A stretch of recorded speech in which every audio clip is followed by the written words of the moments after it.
Olha, eu não sei direito isso daí, porque eu vivia aqui, né, em Santos. Eu mandava minhas coisas por correspondência lá para o Pasquim, né?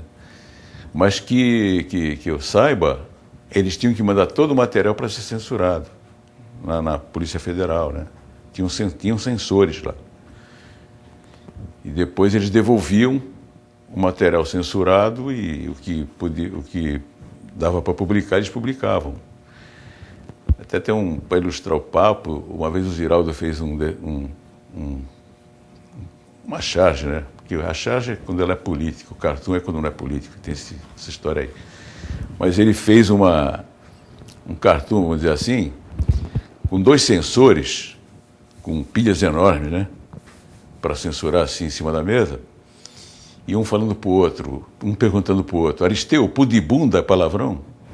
Quer dizer, é o tipo da coisa que não pode ser censurada, que não está ofendendo ninguém, né? Olha, que eu me lembre, ficou muito evidente naquela época, por tudo que se publicou no Pasquim, que o Simonal realmente pisou na bola, entendeu? Mandou bater num cidadão lá, um negócio assim, né? Faz muito tempo isso. Agora estão desenterrando novamente, tentando limpar, mas eu me lembro que o Enfio desenhou o Tamanduá, desenhou o Caboclo Mamador, chupando o cérebro do Simonal, mas o Enfio também não economizava, né? Chupou até o cérebro da Elis quando gravou em Nacional, mas a Elis foi praticamente obrigada a fazer aquilo. Não seria assim uma referência um pouco? Também acho. Porque quando houve aquela famosa gripe, né, o pessoal foi preso, com exceção do Enfio e do Milor. E muita gente colaborou com o Pasquim. O próprio Glauber, né? Um monte de gente mandou matéria para o Pasquim sobreviver, continuar existindo. E o Pasquim sobreviveu, apesar de vários números que foram recolhidos, né? Um dos últimos foi o Saulo Ramos, que recolheu, o grande feito dele, né? como ministro da Justiça. E muita gente que colaborou naquela época, dando uma força, depois não escreveu.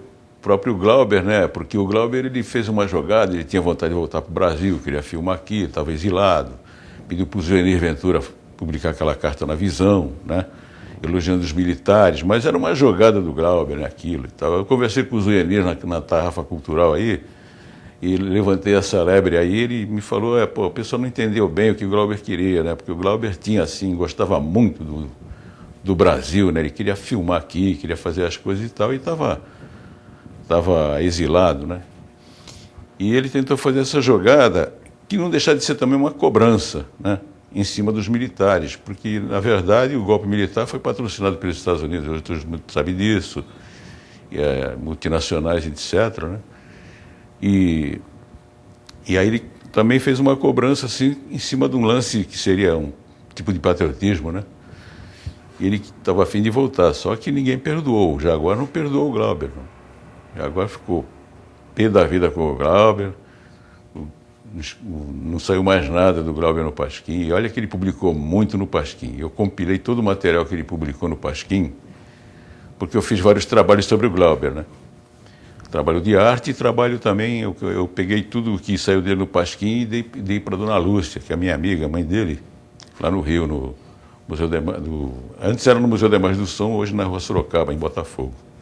Quem toma conta lá é o João Rocha, que é neto da filha de criação da dona Lúcia, né? Que é a única que sobrou, porque os filhos legítimos morreram todos. O Glauber, a Nessie, e só sobrou essa filha de criação, e o filho dela é que cuida do Tempo Glauber, que é um cara muito legal, está sempre entrando em contato comigo pelo Orkut.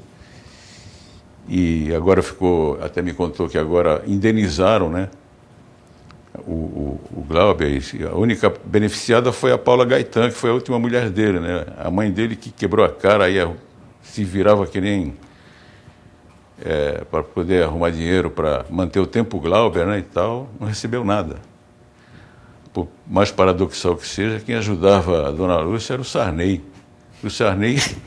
O Sarney, em 66, tomou posse como governador do Maranhão e convidou o Glauber para fazer o filme lá no Maranhão. O Glauber fez um filme que se chamou até Maranhão 66, em que aparecia o Sarney falando que ia acabar com o impaludismo, com a miséria do Maranhão, aquele troço todo, né?